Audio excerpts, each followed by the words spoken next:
Good morning. I've got your energy stories for the third week of August 2021.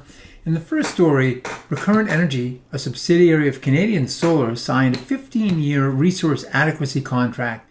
That's a contract for capacity with Pacific Gas and Electric in California for 150 megawatts of energy storage with 4 hours of duration, starting the summer of 2022, so next year. This is the part of a larger 350 megawatt, 1400 megawatt hour Crimson project that Recurrent's been working on that will be one of the largest battery projects in the world to date when it comes online. It includes another energy storage contract for 200 megawatts and 4 hours of duration with Southern California Edison. Each contract is part of a recent reliability procurement program directed by the California Public Utilities Commission. In March, the PUC directed utilities to, quote, take actions to prepare for potential extreme weather in the summers of 2021 and 2022. And we've certainly been seeing some of that lately. California is going to need more storage. Where that came from, the California Energy Commission just recently indicated the state may be 5,000 megawatts, so 5 gigawatts short of capacity next summer if the heat and drought and wildfires persist. They've been losing hydropower because of the drought, and certainly the heat exacerbates that because it drives up demand. The PUC is also responding to this challenge. In addition to adding energy storage, it's also looking for demand response and flexible electric vehicle charging.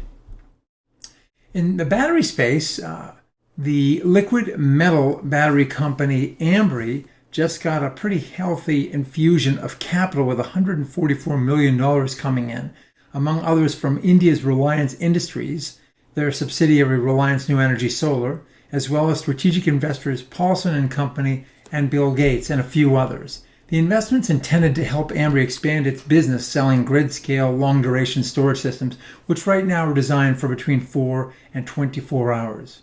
Reliance is also talking with Ambri about setting up a battery plant in India.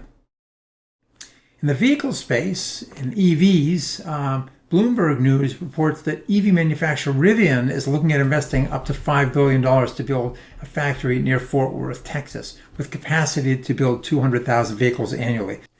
And Rolls-Royce, in the aviation space, they're moving into electric planes. They announced they're going to invest about £80 million, so about $110 million over the next decade to develop battery systems to support flights in excess of 100 miles.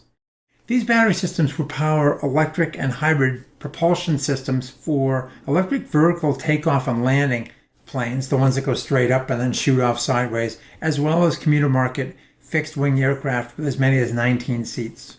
Rolls plans to manufacture over 5 million battery cells per year by 2035.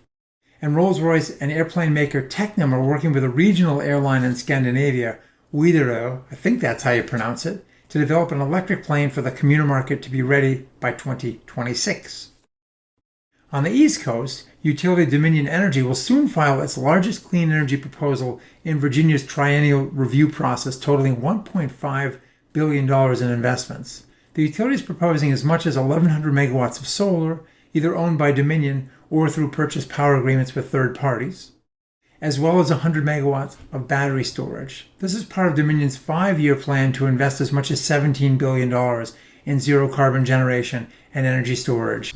But Dominion's by no means the only utility that's shifting towards a low-carbon future, and that potentially spells some really bad news for investors who fail to read the writing on the wall.